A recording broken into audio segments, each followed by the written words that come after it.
All of them. Every story my dad told was my favorite. This one time he got into work really early, beat everybody there, which was kind of a rarity. My dad didn't like to get to work early. He's sitting there eating his breakfast, and he had this 22 Magnum that he had just bought with a scope, and he put it in the fucking gun rack behind the seat, you know? He had this old 78 Cheyenne. And, he's sitting there eating his breakfast, and this fucking raven comes flying in and lands on the power pole right there outside the plant. Ain't nobody around. It's quiet. Downtown Longview next to a fuel plant. Ow. Kills a raven. He shoots the fucking raven. Like, finishes his breakfast, walks over, picks up the raven. Giant bird. A big ass fucking bird. I mean, ravens are huge. This thing was fucking big. No, I'm not saying you should shoot ravens. It was a shitty thing to do, and he knew it too, but he was bored. And he wanted to play a prank on somebody. And it was going to require the bird, so he took it. The bunker room at the fuel plant opened up sliding door status. So my dad took the raven and he tied its wings up to both sides of the door and made it so it was right at face height. So when you opened the door, the raven would be right there in your face. Goes back to his pickup truck, locks everything up first, obviously. Sits in his pickup truck, turns on his radio and the heater, and waits for the show to begin. It wasn't very long before one of their coworkers showed up. And he went out to the bunker room. Then he went right up to the door. And my dad was chuckling before he even began to stick the key in. I should say that the door to the bunker room is on the top of a loading dock, about 4 feet up off the ground. 4 feet so that you can back a semi-truck up to the loading dock and then load barrels straight onto the truck without breaking your back. But today it was gonna break somebody else's back. Dude opens the door. Door swings wide open because you had to kind of give it a little bit of a pull to get her to open. He pulls it wide open and this fucking raven flies right up to his face and one of the wings slipped and it flies right into his face and he backpedals until he falls off the loading dock and hits right on his ass 4 feet on the fucking pavement. I don't know if you've ever been spanked by life, but that's what it's like. Dad walked over, guy got up so pissed off. Who the fuck did that? Dad was like, I don't know, no idea. Diabetes is what caused mine. So I let my sugars go a little crazy for so long that it finally just fucked with me on a neurological level. It all started right after my dad died. My body just started to give up on me. Like, I drank a 30 rack a night all the way up to when my dad died, and then after my dad died, I just continued to drink like that, thinking, I'll just drink myself to death. I was eating just garbage and just fucking going ape shit, drinking anything I could, sodas, beer, hard alcohol. I didn't give a fuck. I just was being a bad diabetic. My dad died. We had lost our house. I lost everything that I'd ever worked for in that fire.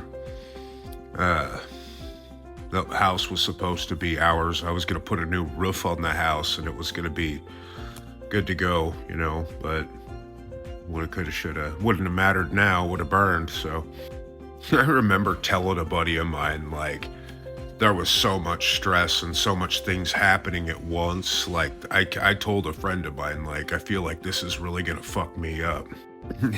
I was so fucking not prepared for how fucked up I was gonna get. It was a couple years after I was out of that house and retired from my old dumb job that I was doing selling. I started waking up, tightness across my chest and feeling like I was nauseous to the point where I would just start to dry heave.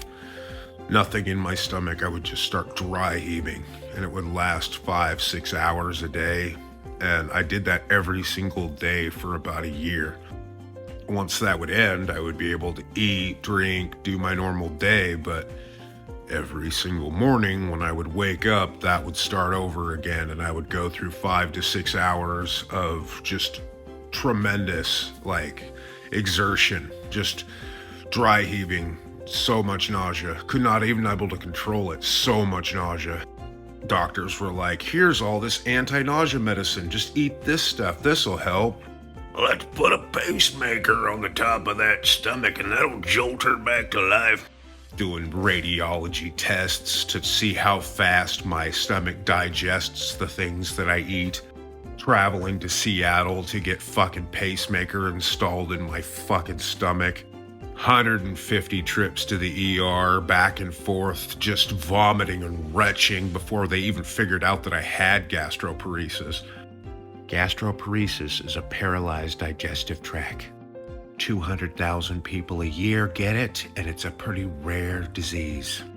No cure. Oh man, he was pissed.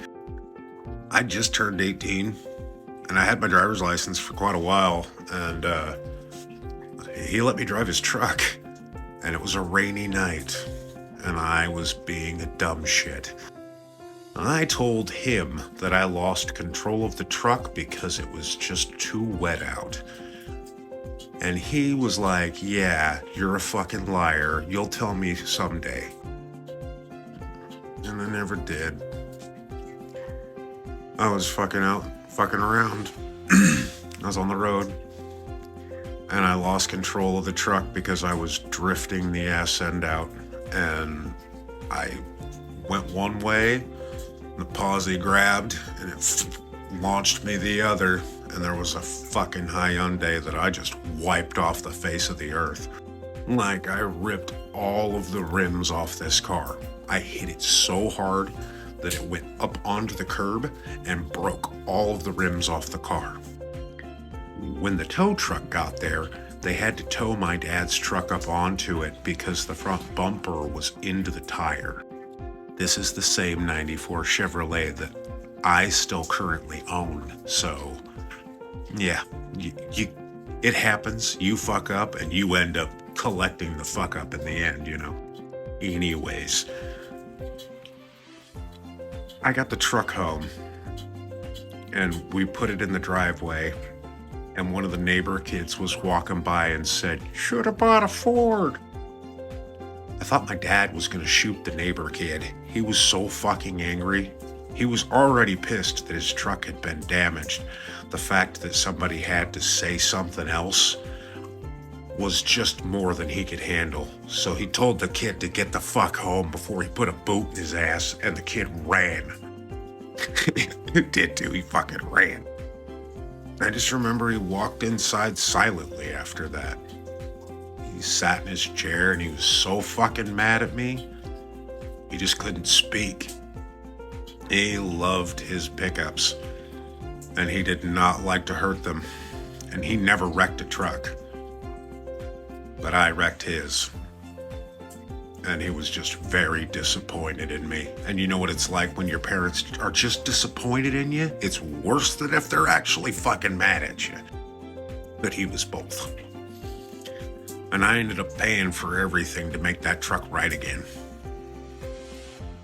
And I learned a valuable fucking lesson. But I still never told him 100% that it was me that I fucked up that bad, because I didn't want to disappoint him any more than I already had. It really isn't anything special. Don't get your fucking hopes up. Let me just say right now, most people don't like these trucks. However, with sentimental attachment, there's just things that you can't get rid of. It's just a simple old 94 Chevrolet Silverado 2500 with the basic bitch 5.3 liter fucking motor. No one cared who I was until I put on the mask. Oh man, tweaker steering wheel, you know that. That's the new steering wheel that's supposed to go in here, but I haven't put it in yet because I'm lazy. Not really, but I've been bored. Cold start, so it's gonna run like shit. Listen to it start to burp. What? Well, I guess it's not burping. I've had a vacuum leak for a minute, so it's been doing some funky shit when it started. And I'm gonna get around to it. but it's running. Doesn't sound too bad.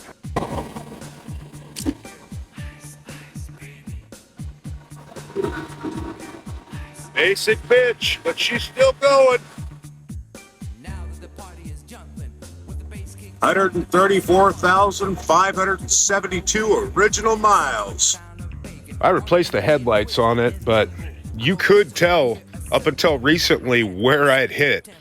So after I replaced that, you can't. It had a new core support put in, hood.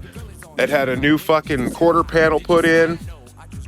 I hit on this side. The Hyundai slammed right into the front bumper right there, and this was all wiped out. I had to pay $500 for a deductible to have it all fixed by the company. That was the first accident that I got into in it when I was 18. The second one was when I was 21. It wasn't so much my fault. The gal broadsided me here, and this has all been replaced, so all the way to the back because I kinked a trailer on it. It isn't anything special. I get a lot of comments from people like, whatever, it's an old shitbox, and that's true, but you know what? It's my old shitbox, and it was my father's, so I'm going to hang on to it forever. So yeah, 94 Silverado 2500. Nothing special, but special to me. Someday I'll get around to working on this 69 Chevy. That's another issue I have. I've got it all tore apart. I've been working on it. It's got 4-coil suspension. Little sandbagger truck. Sandbox for the kiddos. 86 C10. I'm working on this too. So this will be a fucking badass project when I get it done. I'm just not fucking 100% ready. It's always a financial issue when it comes to these things. Nightmare sometimes to fucking maintain. Dirty old truck. You know how it goes too. Insurance wanted to total it out the first one. After that first wreck, when I took it into the dealership, I knew that it was going to be a fucking hefty fee. The first wreck was like $6,500. And that was back in 2001. So I could only imagine what it would be now. They had to replace the bumper, the core support, all of the front end, the grill, everything was just destroyed. It's plastic, so that shit just breaks brittle anyway. I ran that son of a bitch with basic headlights up until last year, and I put LEDs in it for the first time ever, and it was like night and day difference. Every wreck that it was in, we had professionally done. So, I mean, it was like we didn't just sit there and half-ass it and like, okay, let's find a bed for it. We need a couple quarter panels in the hood, and we get the bumper on there, throw the core support back in it. We never did any of that shit. We took it to somebody that was a pro and had them do it all in match paint, everything like that, so it was done right. Then the paint all flaked off of it, and then I did a pretty little job of rattle canning it. Yeah, that's a rattle can paint job. Yeah, that whole truck is done like that. That's top-notch hillbilly custom work right there. I did that in my house garage, and let me just say, there's an AC unit in that room, and that was a fucking bad idea. You want to talk about replacing filters? Towards the end, my dad just couldn't drive it anymore, so he basically just handed me the keys to it in the last years that he was alive, and I drove him to dialysis in it, and he looked at it basically like he was handing it off to his son, and he was going to reap the benefits of getting rides in it all the time. And he did. I kept it running really good. Once I wrecked it that last time, I was really mindful to drive that truck much more civil. So I'm a defensive driver. I don't like to drive fast or do crazy shit in that truck, because that truck I don't want anything to happen to.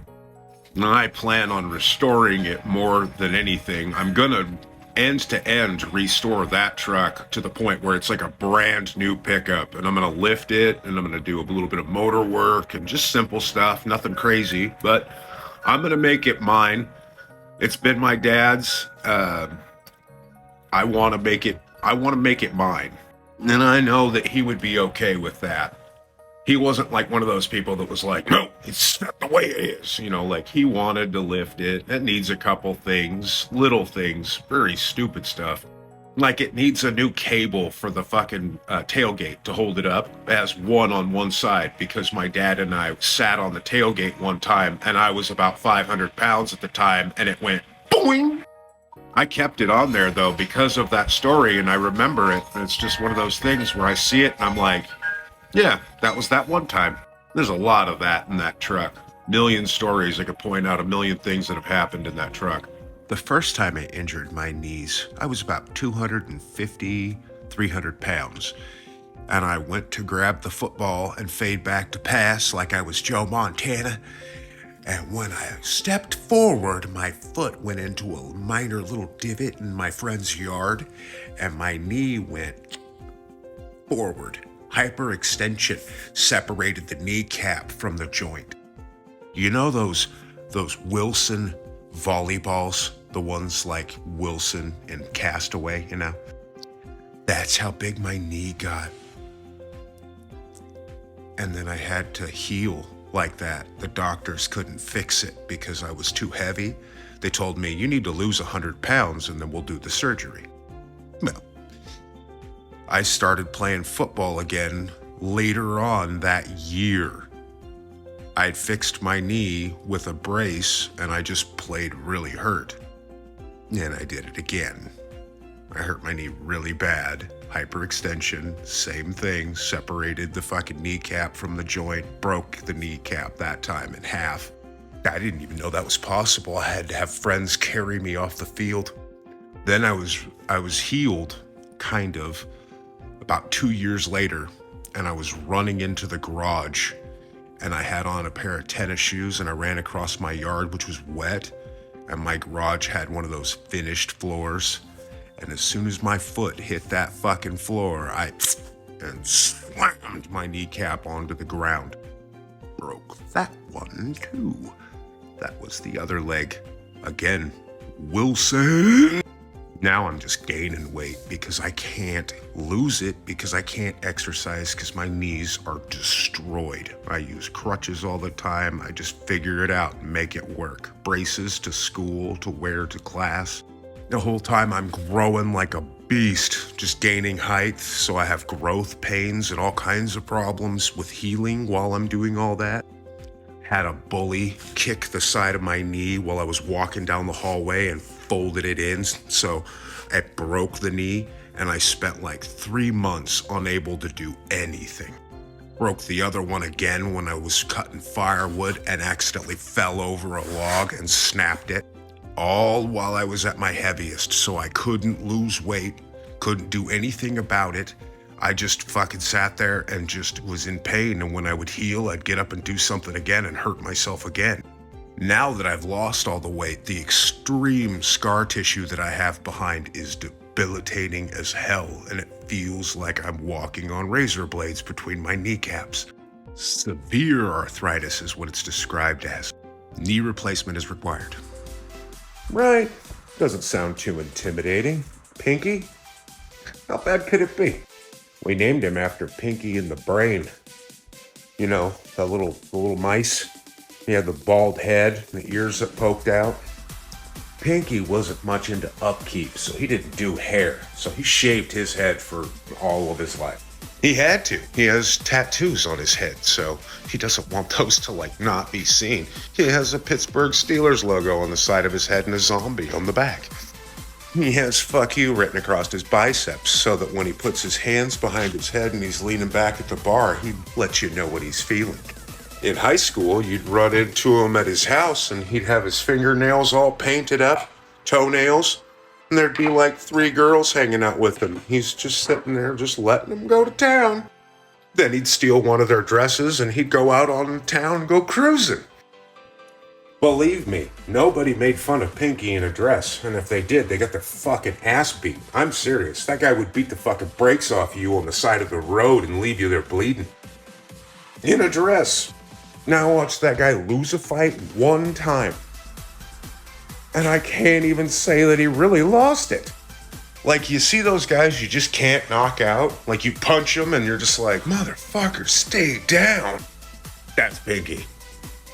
You can hit him with a folding chair and he'll come back and he'll fucking sit down on it and tell you a story. Pinky was a wrestler in high school and junior high, and I think elementary school even, so he was kind of just trained for it. He was also a party animal, so he was a party animal that was into heavy metal and four-wheeling, and also would do his nails and put a pretty dress on for you. He was the first person to introduce me to Gigi Allen.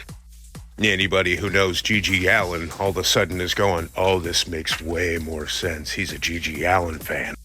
And I'm technically not a G.G. Allen fan. There's a few songs that are okay, but the man himself was kind of fucking terrible. Like, Pinky at least has redeemable fucking values in him, at least. Like, he's done really well for himself. He has kids now, he's much more settled down, but I still wouldn't fight that guy. Because he's not about quitting. So when the fight started, it's not over yet until he's won. And that's really unfortunate when you're trying to fight somebody, you know what I mean? Because it's like the fight's not over until, like, he says it is. So it could be next week, it could be next year. He's gonna catch you sooner or later, and he's gonna win. And that sucks, because you're always looking over your back. Those are the people in life you want to really be careful around. And that's Pinky. And I love Pinky to death, but at the same time, he'll love you to death, too. When Pinky hits a guy, it sounds like a watermelon hitting the pavement. So, yeah. It's all about my mood. I don't have a favorite band per se. I love music. So if you love music, you don't just have favorites. You love music. So I couldn't just say one. I've been to so many fucking shows and seen so many bands. Now, I've seen Metallica. I've seen Corrosion of Conformity. I've seen Nine Inch Nails and Soundgarden. I've seen Power Man 5000, I've seen Kid Rock, I've seen Disturbed, I've seen Mudvayne, I've seen Slayer, I've seen Slipknot, I've seen Godsmack, I've seen fucking Green Jello, or Green Jelly. And I've seen Lamb of God, The Spin Doctors, I've seen Puddle of Mud and Stereo Mud.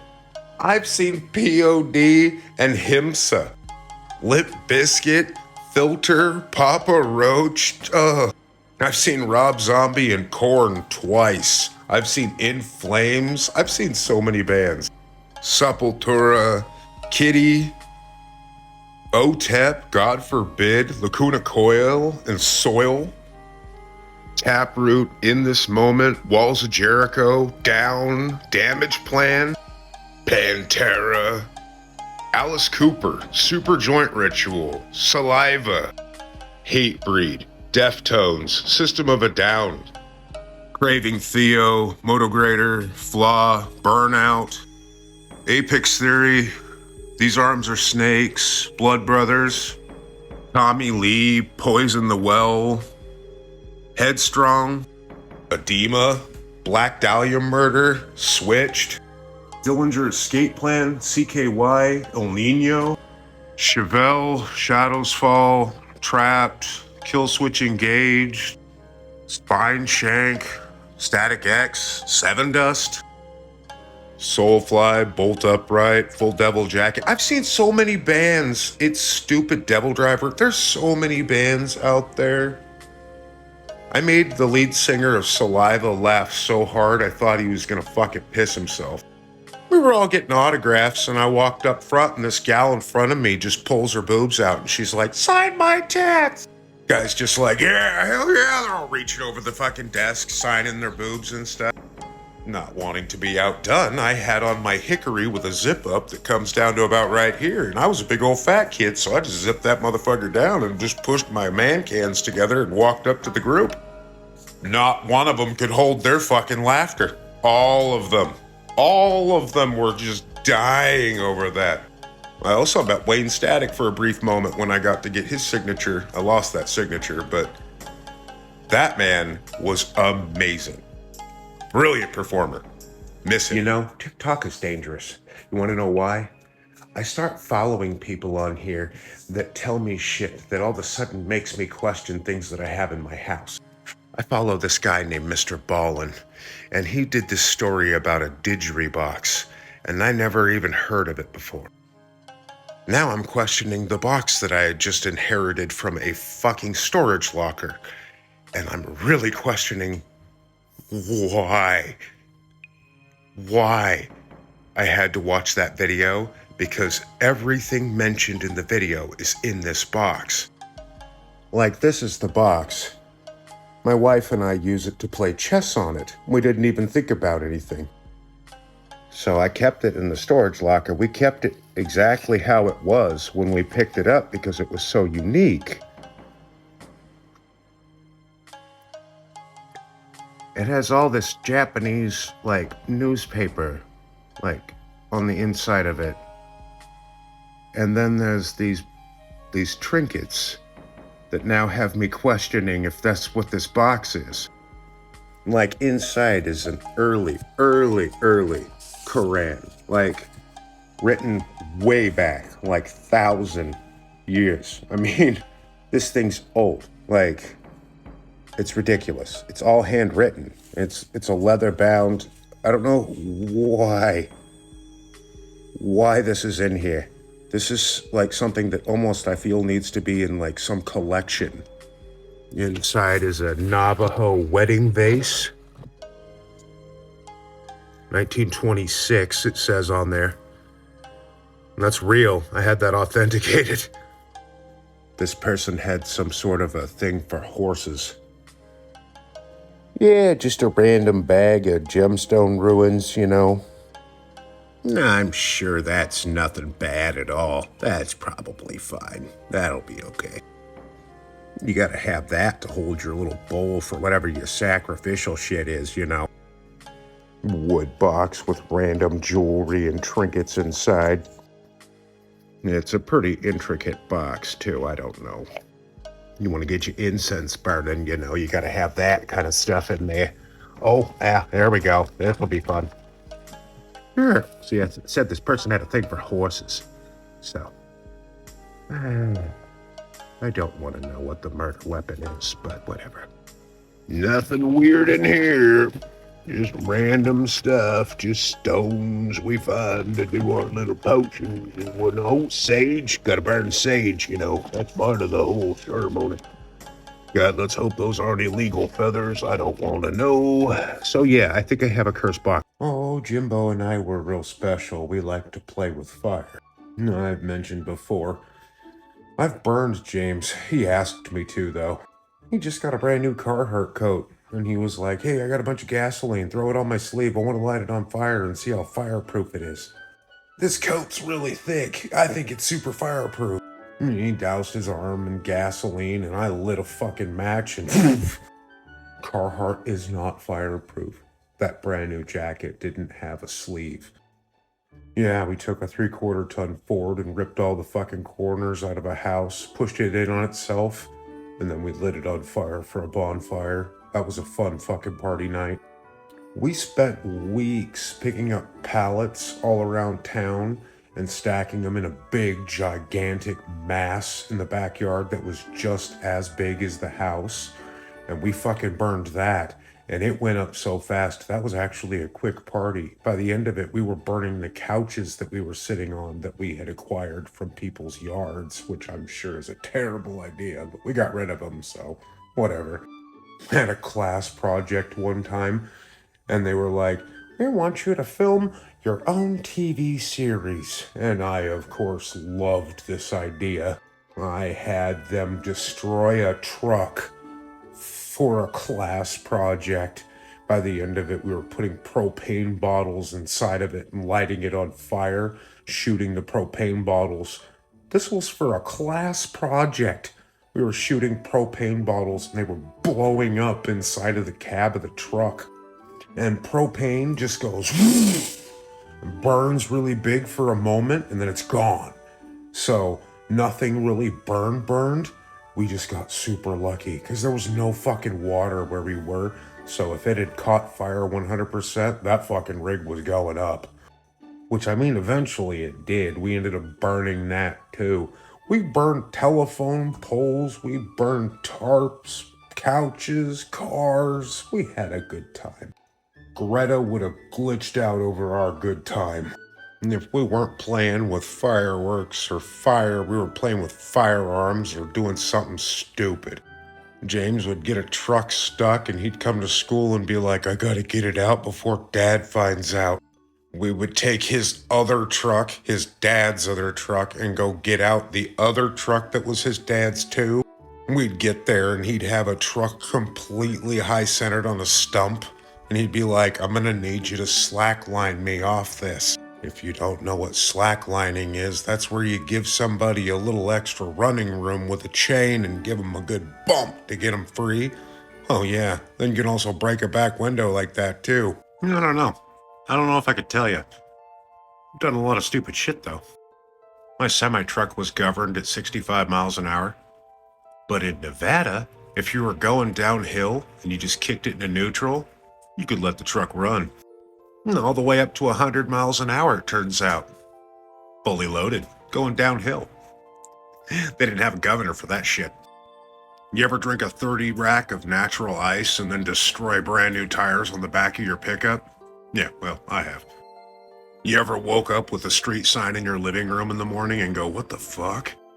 When I was dealing, I once got bored and spent $1,200 on Clash of Clans. Back in the old days, I used to film everything, and I had a shit ton of film that was on the shelves of my old house that burned up. And on that film was some really idiotic shit that I used to do back in the day. We pushed my cousin into Lake Sacagawea in fucking January when it was 18 degrees outside in a shopping cart. My other friend thought it would be hilarious to take his clothes afterwards and run them all the way to the truck, and then he had to run all the way from the water all the way to the truck to get warm. We could have fucking killed him. We saw how Forrest ended up in Lawless, for fuck's sake. I went swimming at Willow Grove one time, and the boat went by, a big ship, and I was about neck deep in the water when the fucker went by, and I wasn't paying attention, and it sucked me out about 50 feet from the bank, and I had to swim back, and I almost fucking drowned doing it. And I was wrecked, so drunk. We used to drag race all over the county back in high school, and we ran from the cops all the fucking time. You'd hear it over the scanner, cops are coming, and we'd all piece the fuck out. You'd see people just destroy their rigs trying to get away from that place. People would be doing $2,000 worth of damage just to make sure they didn't get a mark on their fucking driving record.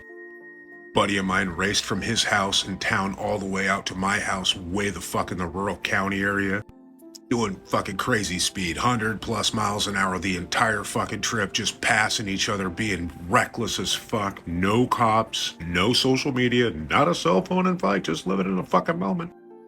Fuck man, I remember doing really stupid shit when we were teens. I remember my buddy had a little baby, and that little baby would crawl around on the floor, and we'd be sitting there doing knifers on a fucking countertop with a baby crawling around on the floor, blowing smoke up in the air so that we didn't get it in his lungs.